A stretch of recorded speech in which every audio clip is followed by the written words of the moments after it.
ମୁକ୍ତି ସେ ଗୁଣ୍ଡାମାନଙ୍କୁ କହୁଛନ୍ତି, କ'ଣ କରିବ ତମେ ମାନେ ମୋର? କ'ଣ କରିବ ଆସ।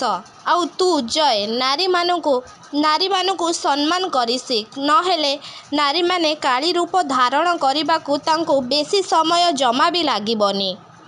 ଆଉ ତମ ଭଳି ରାକ୍ଷସମାନଙ୍କ ଦେହରୁ ଛାଲ ଉତାରିଦେବ। ତୋ ଭଳି ରାକ୍ଷସମାନଙ୍କୁ ନର୍କରେ ବି ଜାଗା ମିଳିବନି। ଖାଲି ତୁ ନୁହଁ, ତୋ ଭଳି ଯେଉଁ ଲୋକମାନେ ଆଉ ଯେଉଁ ପୁଅମାନେ ନାରୀମାନଙ୍କୁ ଅଦରକାରୀ ଜିନିଷ ବୋଲିକି ଭାବନ୍ତି ନା, ତାକୁ ଖାଲି ଆଇନ ନୁହଁ, ଆମେ ନାରୀମାନେ ବି ତାକୁ ଦଣ୍ଡ ଦେବା ବହୁତ ଭଲ ଭାବରେ ଜାଣିଛୁ। ବହୁତ ହେଇଗଲା ଜୟ ତୋର ନାରୀ ପ୍ରତି ଅତ୍ୟାଚାର। ଆଉ ଏଇ ତୋର ଅନ୍ୟାୟ ଆଉ ଅତ୍ୟାଚାର ନାରୀଙ୍କ ପ୍ରତି ମୁଁ ଜମା ବି ଆଉ ସହିବିନି ଏସବୁକୁ। ଆଉ ତୋରି ଭଳି ଯେଉଁ ଲୋକମାନେ ନାରୀମାନଙ୍କୁ ଖରାପ ନଜରରେ ଦେଖିବେ ନା, ତାଙ୍କରି ଅବସ୍ଥା ବି ତୋରି ଭଳିଆ ହେବ। ଏମିତି କହିକି ମୁକ୍ତି ଜୟକୁ ବହୁତ ମାରୁଛନ୍ତି। ଆଉ ଦେଖିବା ଲୋକ ନା, ଏଇଭଳି ଭୁଲ କରିବା ପୂର୍ବରୁ 100 ଥର ଭାବିବ। ମୁକ୍ତି ଜୟଙ୍କୁ ଏମିତି କହିଲା ବେଳେ ଜୟ ସେଠି ପଡ଼ିଥିବା ଗୋଟେ ବନ୍ଧୁକକୁ ଉଠେଇକି ଆଣିକି ମୁକ୍ତିଙ୍କୁ ମାରିବାକୁ ଚେଷ୍ଟା କରୁଛନ୍ତି।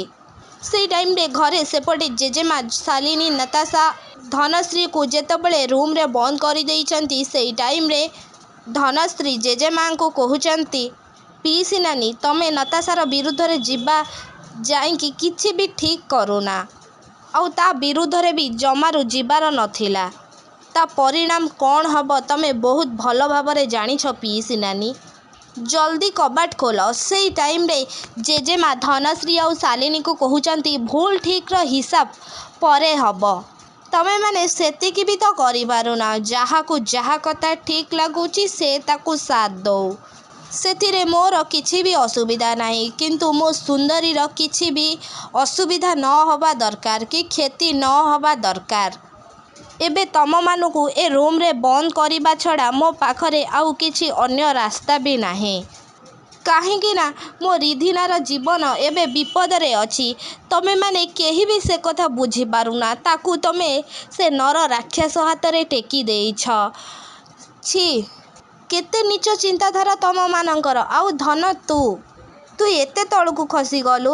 ମୋ ରିଧିନା ସାଙ୍ଗରେ ସୁନ୍ଦରୀ ଆଉ ଆଦି ବାବା ଅଛନ୍ତି, ତାର କିଛି ବି ହେବନି। ଆଉ ନତାଶା ଆଉ ତମେ 2 ଜଣ, ତମେ 3 ଜଣ ନା କେବେ ବି ଜୀବନରେ ସୁଧୁରିବନି। ଯାହା ଥିଲ ସେଇଆ ହେଇକି ହିଁ ରହିବ। ତମେମାନେ ମୋ ସୁନ୍ଦରୀକୁ କେବେ ବି ସହିପାରନା।